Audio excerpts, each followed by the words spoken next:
तेरहवें अध्याय का 14वां श्लोक। सर्वेन्द्रिय गुणाभासम सर्वेन्द्रिय विवर्जितम असक्तम सर्वभिच्चैव निर्गुणम गुण भोक्च। सर्वेन्द्रिय विवर्जितम, वे परमात्मा संपूर्ण इंद्रियों से रहित हैं और सर्वेन्द्रिय गुणाभासम, संपूर्ण इंद्रियों के विषयों को प्रकाशित करने वाले हैं। असक्तम, आसक्ति रहित हैं और सर्वभृत, संपूर्ण संसार का भरण पोषण करने वाले हैं तथा गुणों से रहित हैं और संपूर्ण गुणों के भोक्ता हैं। सर्वेन्द्रिय गुणाभासम सर्वेन्द्रिय विवर्जितम, पहले परमात्मा है, फिर परमात्मा की शक्ति प्रकृति है, प्रकृति का कार्य महत्व, महत्व का कार्य अहंकार, अहंकार का कार्य पंच महाभूत, पंच महाभूतों का कार्य मन एवं 10 इंद्रियां और 10 इंद्रियों के कार्य 5 विषय, ये सभी प्रकृति के कार्य हैं। परमात्मा प्रकृति और उसके कार्य से अतीत है। वे चाहे सगुण हो चाहे निर्गुण हो, साकार हो चाहे निराकार, सदा प्रकृति से अतीत ही रहते हैं। वे अवतार लेते हैं तो प्रकृति से अतीत ही रहते हैं।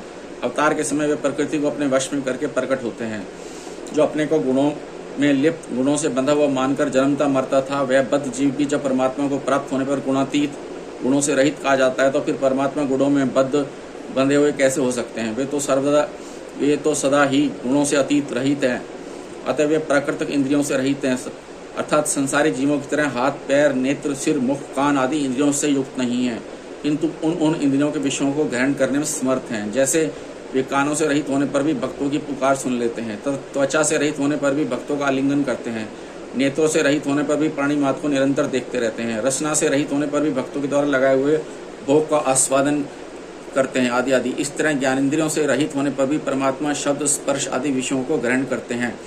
ऐसे ही वे वाणी से रहित होने पर भी अपने प्यारे भक्तों से बातें करते हैं, चरणों से रहित होने पर भी भक्त के पुकारने पर दौड़कर चले आते हैं, हाथों से रहित होने पर भी भक्त के दिए हुए उपहार को ग्रहण करते हैं, आदि आदि। इस तरह कर्मेंद्रियों से रहित होने पर भी परमात्मा के कर्मेंद्रियों का सब कार्य करते हैं। यही इंद्रियों से रहित होने पर भी भगवान का इंद्रियों के विषयों को प्रकाशित करना है। असक्तम सर्वभिच्चैव, असक्तम सर्वभिच्चैव, भगवान का सभी प्राणियों में अपनापन प्रेम है, पर किसी भी प्राणी में आसक्ति नहीं है। आसक्ति न होने पर भी वे ब्रह्मा से चींटी पर्यंत संपूर्ण प्राणियों का पालन पोषण करते हैं। जैसे माता पिता अपने बालक का पालन पोषण करते हैं, उससे कई गुना अधिक पालन पोषण भगवान प्राणियों को करते हैं।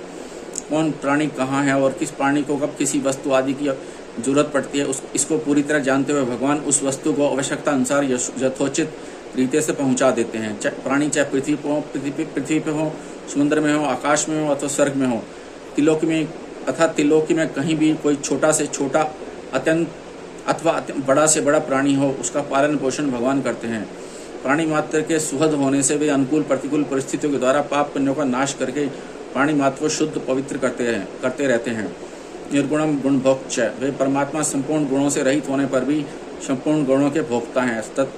तात्पर्य है कि जैसे माता पिता बालक की मात्र क्रियाओं को देखकर प्रसन्न होते हैं, ऐसे ही परमात्मा भक्त के द्वारा की हुई मात्र क्रियाओं को देखकर प्रसन्न होते हैं। अर्थात भक्त लोग जो भी क्रियाएं करते हैं, उन सब क्रियाओं के भोक्ता भगवान ही बनते हैं।